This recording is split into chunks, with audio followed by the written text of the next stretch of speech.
Good news everyone, Sukeban Games, the creator of the wonderful cyberpunk bartending visual novel Valhalla, Sukeban Games has announced they are working on a new bartending game called N1RV and aka Nirvana.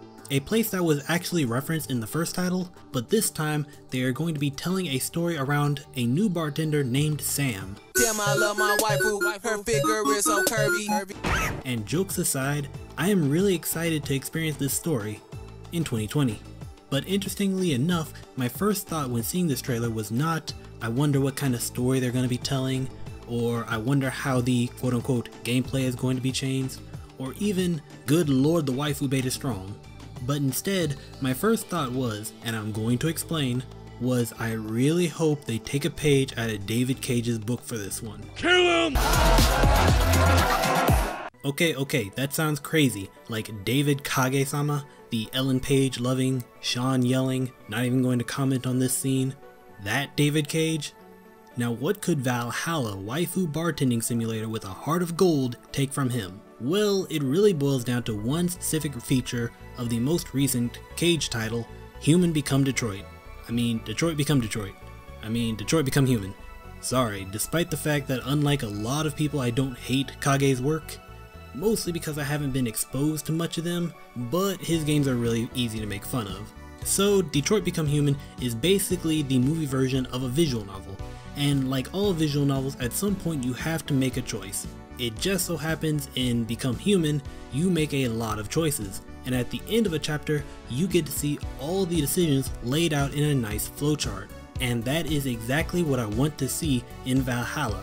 Now, this isn't a new concept to visual novels, especially online, as you can see plenty of flowchart guides detailing the exact path you need to see each and every event, but, and maybe this view comes from not playing a large variety of VNs, I don't see this sort of thing as standard. I asked a few friends if they knew of any VNs that had this sort of system, and they confirmed it did exist long before Kage-sama did it, but when I asked for specific titles or companies, they drew a blank, so I have to believe that not many or maybe no high profile VNs have implemented this sort of mechanic, and I don't know why. By putting the flowchart in the game, you hint to the player that there are multiple versions of an event while withholding any information the game does not want the player to know. If there is a secret route that you want to hide from snooping eyes, you can simply omit it from the chart, only revealing it after they have already found it. But otherwise, it seems like a good way to almost directly tell the player, go look at that scene again, you missed a spot.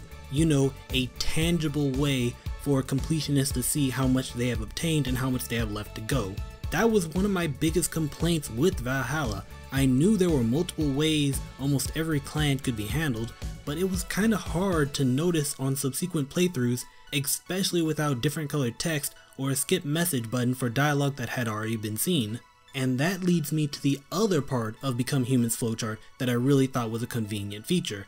The ability to select a spot on the flowchart and play the game from that point onwards. Forget making a metric ton of saves with detailed names, just select a previous event and continue with all the old decisions matching your previous playthrough while being able to make new decisions from that point onward.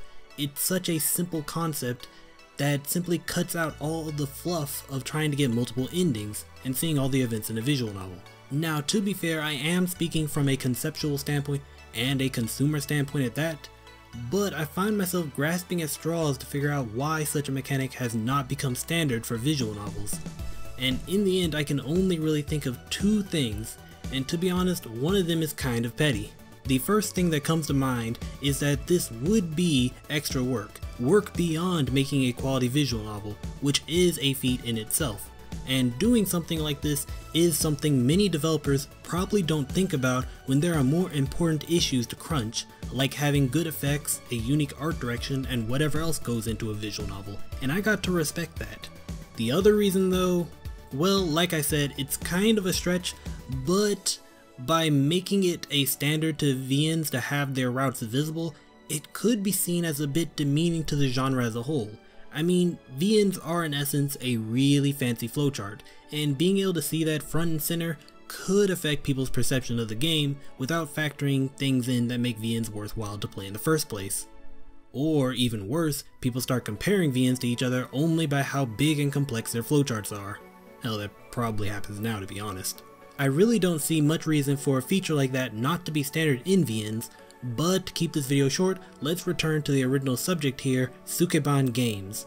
I would really like a better way to see the optional scenes in the upcoming Nirvana, because I really liked Valhalla, but aside from hunting down some quote-unquote greatest hits from Best Girl, I think that's how I put it in my review, you can check that out, I really could only stand 2 playthroughs of the story when I knew there were probably a bunch of great little moments that I had missed out on, and this seems like the perfect way to mitigate that in the sequel. But let me know your thoughts in the comments below. Maybe you don't think anything should change in regards to the VN save systems, or maybe you have a better idea. If you can think of any visual novels that have already done this sort of thing, leave that in the comment section, because I'm really interested in that since my knowledge of the genre is rather limited because of the whole, gameplay thing. Or maybe all you've been thinking about during this video is the bust size of the new main character. All valid things to bring up in the comment section. Either way though, like the video, maybe support my work on Patreon, and I'll see you guys next time. Peace!